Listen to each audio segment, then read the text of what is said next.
രാവിലെയല്ലേ ഈ പ്രകൃതി സൗന്ദര്യ ആസ്വാദനം എനിക്ക് വളരെ ഇഷ്ടപ്പെട്ട കാര്യമാണ് കേട്ടോ. രാവിലെ ഈ ജനലൊക്കെ ഒന്ന് തുറന്നിടുമ്പോൾ പുറത്തുനിന്നുള്ള കിളികളെയും കാക്കകളെയൊക്കെ സൗണ്ട് കേൾക്കുമ്പോൾ അതൊക്കെ വല്ലാത്തൊരു പോസിറ്റീവ് വൈബ് തരുന്നൊരു കാര്യമാണ്.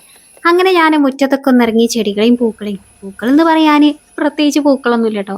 ആകെ തൊടുവിൽ ഈ കാണുന്ന ഈ കമ്മൽ ചെടി മാത്രമേ എനിക്ക് പൂക്കൾ എന്ന് പറയാനായിട്ടുള്ളൂ. നല്ല വേനലായി അന്റെ വംശനാശം സംഭവിക്കണ വരെ അന്ന് നമ്മള് വിറ്റ് കാശാക്കുമെന്നും പറഞ്ഞ് ഒരു കമ്മൽ ചെടിയും പറിച്ച് ഞാനിങ്ങോട്ട് പോന്നു കേട്ടോ. പണ്ടൊക്കെ ഒരു ചെടിക്ക് ഒരറിയാതെ പോലും വെള്ളം നനച്ചു കൊടുക്കാത്ത ആളാണ് കേട്ടോ ഇപ്പൊ ഞാന്. ഇപ്പൊ എനിക്ക് ചെടികളോടും പൂക്കളോടും ഒക്കെ ഒരു ഇത്തിരി ഇഷ്ടമായി തുടങ്ങി കേട്ടോ. ആ ഇഷ്ടം തുടങ്ങിയത് ഇന്നും ഇന്നലെ ഇല്ല, നമ്മള് കൊറോണ അല്ലേ, കൊറോണ വന്നപ്പോഴാണ് എല്ലാവർക്കും ഈ ചെടികളോടും പൂക്കളോടൊക്കെ ഇത്തിരി ക്രേസ് ഒക്കെ വന്നു തുടങ്ങിയത്. ആ സമയത്ത് ആണ് കേട്ടോ എനിക്കും അങ്ങനെയൊക്കെ വന്ന് തുടങ്ങിയിട്ടുണ്ടെങ്കിൽ. നമ്മള് ചെറിയ ഷെഡ് വീട് അതിനുന്ന സമയത്ത് തന്നെ ഞാൻ കുറേ ചെടികളൊക്കെ വെച്ചിട്ടുണ്ടെങ്കിൽ കേട്ടോ. അന്നൊക്കെ ചിലരൊക്കെ എന്നെ കളിയാക്കുവേനു, ആദ്യം വീടുണ്ടായിട്ട് വേണ്ടേ ചെടികൾ ഉണ്ടാവാനും.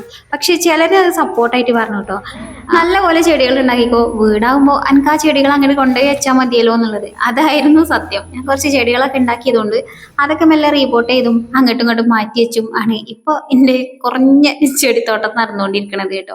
ഒന്നും ഞാൻ പൈസ എടുത്ത് വാങ്ങിയ ഒരൊറ്റ ചെടി പോലും ഇല്ല. അങ്ങനെ ഒരുപാട് ചെടികളൊന്നും ഇല്ലെങ്കിലും ആ കുഞ്ഞു ചെടികളെ തൊട്ടും തലോടിയും അവറ്റൊക്കെ നനച്ചും ഒക്കെ നടക്കണ ആ ഒരു സമയത്ത് മൈൻഡ് വല്ലാത്തൊരു റിഫ്രഷിങ് ഫീലാണ് കേട്ടോ.